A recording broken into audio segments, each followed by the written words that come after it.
आभासी दुनिया के मेरे दोस्तों, रतनलाल बोल रहा हूं। काम की बात लाल की क्लास में आपका स्वागत है और पेश है अम्बेडकरनामा। आग्रह, ज्यादा से ज्यादा शेयर कीजिए, सब्सक्राइब कीजिए, समीक्षा कीजिए, कमेंट कीजिए।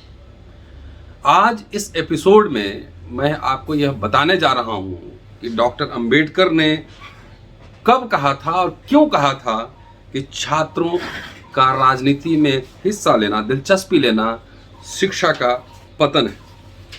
उन्होंने कब और क्यों कहा था कि सत्ता किसी की भी हो, दलितों के दमन की ही कोशिश होगी। फिर मैं अपने समाज का ऋण चुकाना चाहता हूं, इसके बाद देश का। पहले समाज का ऋण, फिर देश का ऋण। चलिए आपको लिए चलता हूं कोलकाता। 2 जनवरी 1945। उस दिन कोलकाता में all India schedule caste student federation की ओर से डॉक्टर अंबेडकर के सम्मान में बड़ी सभा का आयोजन किया गया था। और उस सभा में बोलते हुए, छात्रों की सभा में बोलते हुए डॉक्टर अंबेडकर ने कहा था, शिक्षा पाने के लिहाज से छात्र वर्ग की हालत चिंताजनक है। पिछले वर्ष की तुलना में सरकार ने पढ़ाई पर बहुत अधिक धन व्यय किया है। ये 2 जनवरी 1945, वो वायसराय के एग्जीक्यूटिव काउंसिल के मेंबर थे उस समय, कि पिछले वर्ष की तुलना में सरकार ने पढ़ाई पर बहुत अधिक खर्च किया है। लेकिन आजकल छात्रों की दिलचस्पी पढ़ाई से अधिक राजनीति में हो गई है। असल में मेरी नज़र में यह एक तरह से शिक्षा का पतन है। कई नेताओं की नज़र में राजनीति ही छात्र आंदोलन का उद्देश्य है और इसे मैं बिल्कुल नहीं मानता।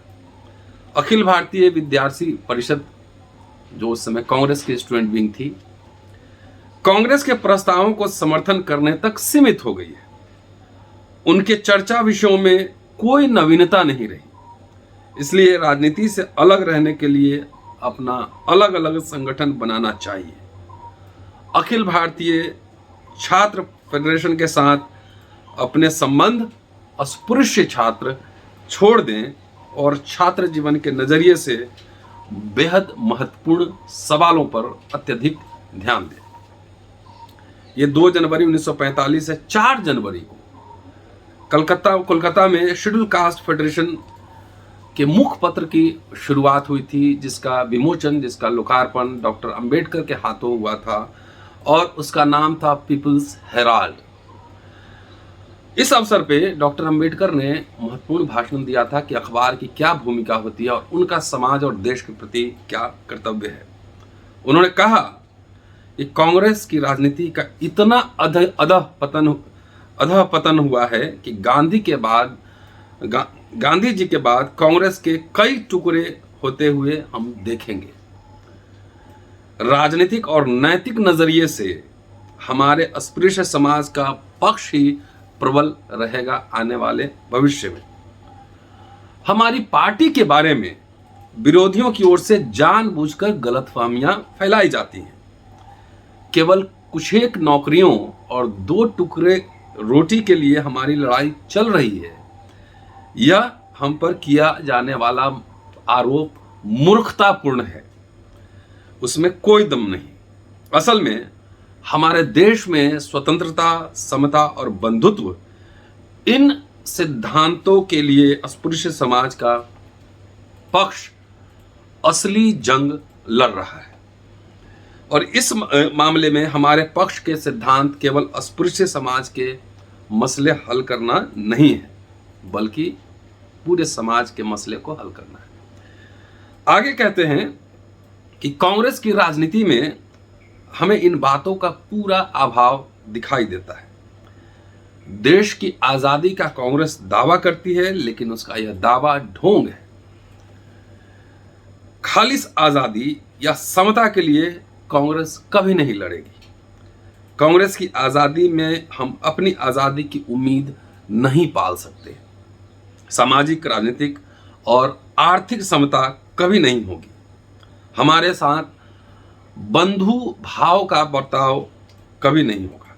इसलिए कांग्रेस की इस आज़ादी की लड़ाई के व्यापक आंदोलन में हिस्सा लेने के बजाय हजारों साल गुलामी में कैद मेरे अस्पृश्य समाज के उद्धार के लिए मैंने अपना जीवन समर्पित किया है। देश की आज़ादी से अधिक अस्पृश्योद्धार ही जीवन में मेरे दिल के करीब रहने वाला मामला है। भारत में अस्पृश्योद्धार से उदात्त और श्रेष्ठ कोई दूसरा कार्य होगा ऐसा मुझे नहीं लगता। मैं जिस समाज में पैदा हुआ हूं उस समाज की बेहतरी के लिए काम करना मेरा कर्तव्य है। पहले मैं अपने समाज का ऋण चुकाना चाहता हूं, फिर देश का।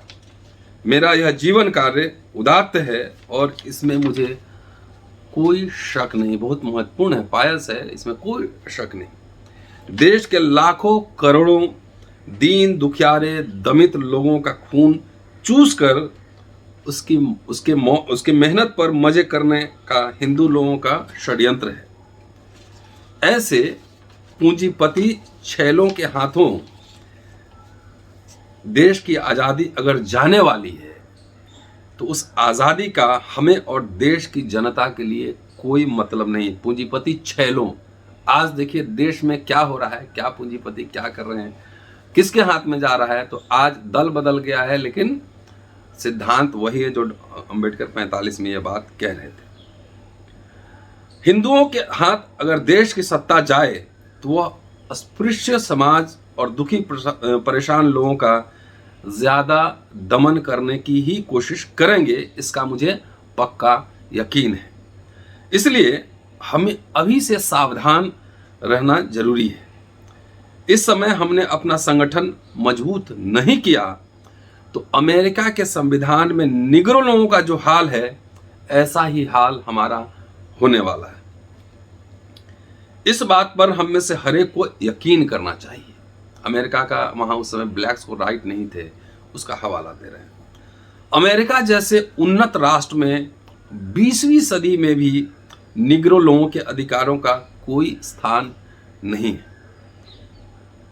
वहां तो खैर बाद में आज़ादी मिली और स्थान बना, उन्होंने अपनी जगह बनाई, लेकिन आज यहाँ पे शेड्यूल कास्ट और जो पूर्व अछूत हैं उनका क्या हाल है ये आप देख सकते हैं। कहते हैं कि इसका एकमात्र कारण यही है कि उनमें एकता नहीं है, उनका संगठन नहीं है, इसलिए उनकी यह दुर्गति है। हमें ध्यान रखना होगा कि हमारा हाल निग्रो लोगों जैसा न हो।